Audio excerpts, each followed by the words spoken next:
umukinnyi ukina hagati mu kibuga experience irusha abandi. Umukinnyi waje avuye mu ikipe ya Real Madrid miliyoni 78 yazitanzweho yitwa Casemiro. Uyu musore rero amaze gutangaza rwose ko ubu ari umwaka wa nyuma amezi 4 ari yanyonga ikipe Manchester United. Casemiro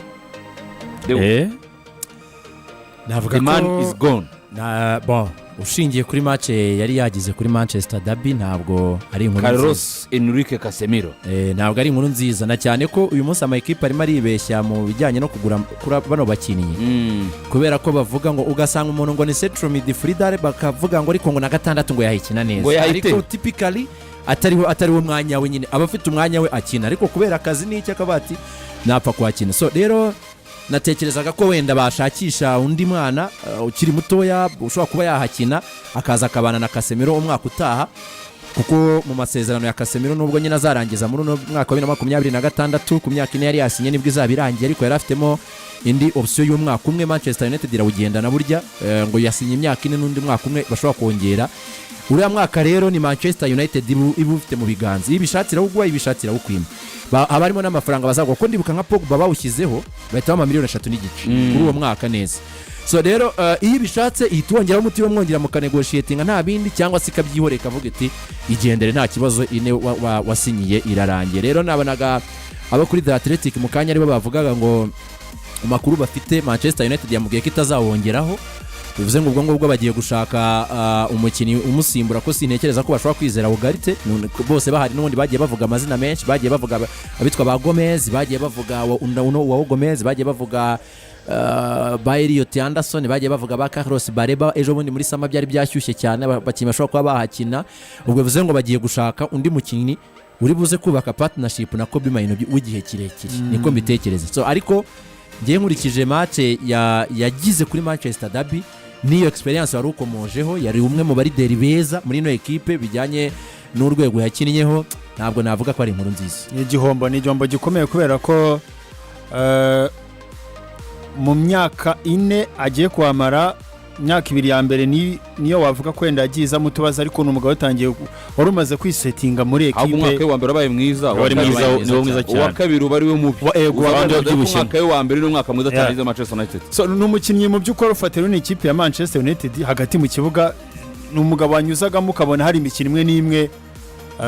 agiramo umusaruro ufatika ugaragara akadesida agatsinda ibitego.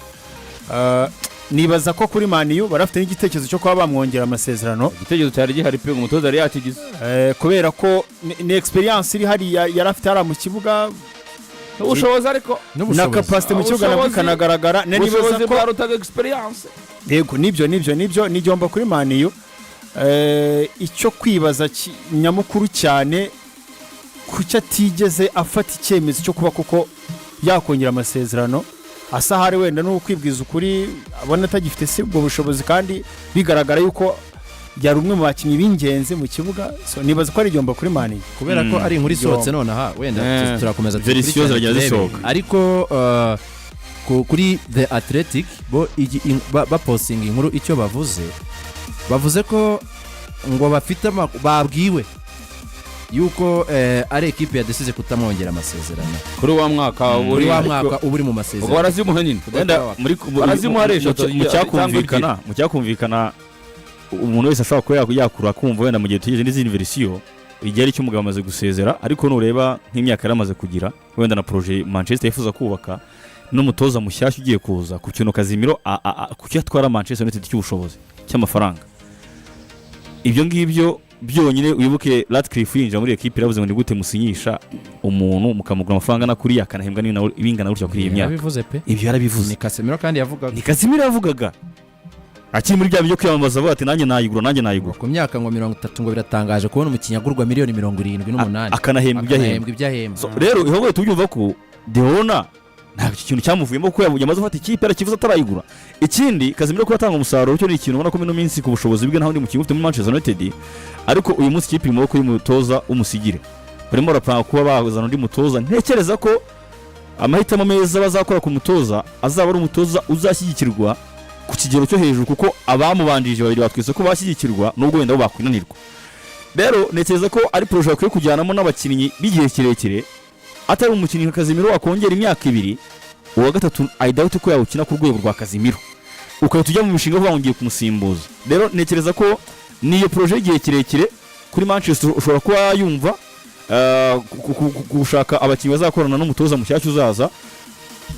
Ntibizabe kuvuga ngo ni umukinnyi wa experience ariko mu bushobozi mu by'ukuri wenda atemera atanga byinshi kuko Casemiro nimo kwerekeza uyu munsi ni sawa umwaka utashobora kuba bimeze neza ariko ntaho imyaka yo turayiza Premier League y'imyaka kugeramo ubushobozi bwose bafite ugasanga buraburizwamo imbere y'imbaraga za Premier League zisaba. Nekereza ko Casemiro yaza ko ari nk'umuntu wenda mo guhembwa 150 mo guhembwa ibihumbi wenda 200 se bashaka kongera umwaka ariko arimo aratwara byinshi. Ntekereza ko ikintu iyo kote tutayirengagiza nshingiye ku cyumu nyiri kipe ubwe yabanje kuvuga mbere uko afata United. Icyo nacyo nagitekerezaho biranagendana kandi n'uburyo equipe nayo wamugane muri projet ya hari itekerezwa n'ibyavuzwe na Sir Jim Ratcliffe. Urabona ko n'umutoza waza bazinjira muri projet ariko yiganjemo abakinnyi benshi batoya batanatwara byinshi. Iyo capacity mu kibiga igaragara ariko batanatwara byinshi financially. Nibaza ko iyo yaba impamvu yumvikana n'umugabo rero usezeye mu by'ukuri imikino 146 amaze kwikina mu ikipe ya Manchester United yatwaraga kongera hindi wenda yameza ni muri ameza ni champion yatwaraga arenga hafi miliyoni 15 z'umushahara ku mwaka. Ayo ntago ari amafaranga make ya ku mukinnyi waka 350 ku cyumweru agatwa kugiye turasase nkane miri ya turasase nkane gusa ahubwo turasase butanesenga ahubwo nakavana kandi Manchester yarahindutse yakavukire nta gupfa kuyatwara ariko ari umukino ariko se kuki buri ese Deu kuki batari kumwongerera uyu mwaka w'amasezerano wenda umwe hajyemo bagategura umukinnyi mutoya wakahaguma nk'umukinnyi nyine ushobora kumenyereza wa undi mutoya kuko sometimes ari igihe equipe zikora amakosa cyangwa se zigakora ikintu cyiza bijya bibaho ko transfer ngiye nyiturusimbi ukaba wazana umukinnyi mutoya agatinda kuderivaringa agatinda kuba adapt muri equipe adaptation igatinda na wa undi mukuru waratandukanye nawe bikagukostinga no kujya result kenshi gashoboka para kandi nyamara zo gukora gumanya wa mukinnyi mu gihe uri gutegura n'umutoya bikamura kuko ari gitegura umukinnyi mutoya muri pressure ntabwo umukinnyi mwiza ariko imutegura mu mukinnyi wundi mukuru ngenya ntango urugero guza kuri kwinjira rya Rodri muri Manchester City. Rodri yinjiye bigaragara yuko ari umusimbura wande wa Fernandinho ariko nako se tangurukana na Fernandinho yabanje kugira igihe cyo kumenyera Fernandinho sibyo se ubona ngani ko Gonzalez ngiye mubara nk'umukinnyi waje gusimbura Rodri ariko kuki batari gutekereza ati nta cyoze katwihangana uyu mwaka tumwe ino session ye tutegura ko no mukinnyi muto n'undi agurwaze abana na Casemiro mu gihe bitarakunda Casemiro bamufasha kugira umwana we akore sans pressure. Njewe nari nanabikomojeho mu mbere tuyitangiriye inkuru buri rega n'ikintu njyavuga n'ikintu kirimo kiragora uretse n'ibyo ngibyo icyo cyuvuga nicyo kuko hari igihe umwana ashobora kuza ari muto niba ari uwa Bareba cyangwa se n'undi wenda turaza kujya kubamusimbura cyangwa se n'undi akaba yakwinjira muri squad ariko ntibihite bifata ntabwo abantu bose bizahita bibaza Zubimendi kandi Zubimendi baninjiye ari na mukuru by the way iwe yinjiye muri Arsenal ari umukinnyi mukuru wamaze gutwara hero mu myaka ari umukinnyi mukuru ushobora kuzana umukinnyi umuvanye muri Brighton yes amenyereye league ariko ntibize guhita bikunda ko afitingamo neza ukaza gukenera icyo gihe ingero nyinshi zirahari. Nanjye navuze navuraga nti byari kuba byiza kurushaho iyo bamugumana. Uyu munsi ibintu turimo turabona birimo biragora cyane ikipe ya Chelsea experience ariko ni bato nabari dere benshi nabonye hatangiye campaign yo kuvuga ngo Bruno Fernandes ngo please ngo stay sibyo uri kapiteni guma aho ngaho kuko uvuye kuri Bruno yes bafite amakinnyi bakuru ariko ubona bari timide nk'umuntu witwa Harry Maguire ni umukinnyi mukuru uri kubona ko sinzi leadership skills ukuntu zimeze ko twabonye abatoza baza bakamwambura na brassari yarayisangaho so mbona rero yari kugumamo nka senior player nk'umukinnyi wanatwaye none ufite ibikombe byinshi ufite imidari kurusha abandi bose bari muri no equipe bakubaka equipe yahazaza bayubakiye kuri uwo mukinnyi wenda waza agafatanya na Casemiro utanga urugero rwiza rwa Mascherano hari uburyo umukinnyi nawe ubwe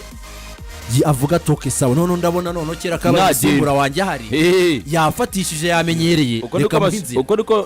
niko umugabo witwa Dida yavuye mu muri Brazil yari mu ikipe international areba Alison Becker aramwitegereza babanye n'umwana uzamuka aramureba imace za mbere Dida yicaye aramureba arangije Dida abwira ikipe international ati kirageze ngo ngende ahita abwira Federation ya Brazil ngo noneho kera kabaye mu muzamu araboneka ati kera kabaye batese umuzamu ariye ko tugifite tukimo kurwana n'abazamu ati oya umuzamu namubonye ari muri international aho ndi gukina n'ikimenyimenyi ngiye kumuha umwanya yikinire namwe kandi mubonye umuzamu w'igihe kirekire mushaka mutagire mu muhamagara ayo ni amagambo ya Dida yabwira Federation ya Brazil ati nimugire ikibazo umuzamu yabonetse kuko nanjye ubwanjye ngiye kumuha umwanya hano muri international yikinire ngiye kuberereka ni Jembo nabari kubikora ibyo bintu rero buriya abakinnyi bakuru mani buri mukinnyi mukuru araza akakubwira ati igihe kirageze ngo ngende Marcelo yabwiye Barcelona ati ntabwo umukinnyi rero umuditiyaje uyu mugabo namubonye ati nuko avuye gutwara igikombe n'umufaransa atari ko n'umukinnyi uzazagira ibindi bibazo ariko umuntu ntangaho n'umukinnyi uzafasha Barcelona Jembo na Manchester mu myaka ya mbere mu myaka ya mbere umutiti muramwibuka muri Barcelona bari Marseille umunyamakuru yakoze nk'ikosa baza Milos Kerkez ati imbaraga zawe zicaje Robertson aravuga ngo sinanatinyuka no kumureba mu maso iyo avuze ngo icare ndicara yavuze ngo haguruka ndahaguruka niwe muntu tuganira kandi niwe muntu unganiriza kurusha n'umutoza niwe umufasha ngiye kintu mbona United ntiyanze ibyo bintu ariko United umunsi ubuzima irimo hajemo ka kantu ahubwo wakomoje ka amikoro uyu munsi ni uhembwa 350 niyo wa mbere muri Manchester United sibyo reka ngore ku buryo Manchester United yahinduye ibintu bigendanye n'imihembere yayo bitandukanye n'uburyo byari bisanzwe muri United yifuzaga umukino kwa kwambuwemo hari igihe cyo kumukubeciye amafaranga menshi pe bigendanye n'ibari yakoze ariko uyu munsi ni ikipe igihemba Casemiro amafaranga menshi 150 Bruno Fernandes 300 abandi bakinnyi bose uyu munsi 200 aba benshi biganjemo new signings new signings nabo bashize cyitwa wage limit uri kumva iyo si United tumenyereye kikwereka politike nyine ya Jim Ratcliffe afite yarahindutse si yayindi agomba yihindure kandi no muri projet nshyashya nibaza ko izawe n'igihe kirekire nk'imyaka 3 cyangwa ingahe mu bakinnyi bagomba kuba bahari bagomba kuba badatwara byinshi maniyo kandi mu kibuga bayiha byinshi ari n'abatoya bigiye kirekire no umva ikindi kintu nge mbona nacyo gishobora kuba gisa nk'ikigoye uyu munsi Michael Carrick ntabwo ari umutoza wa Manchester United uzakwishimwa kutaha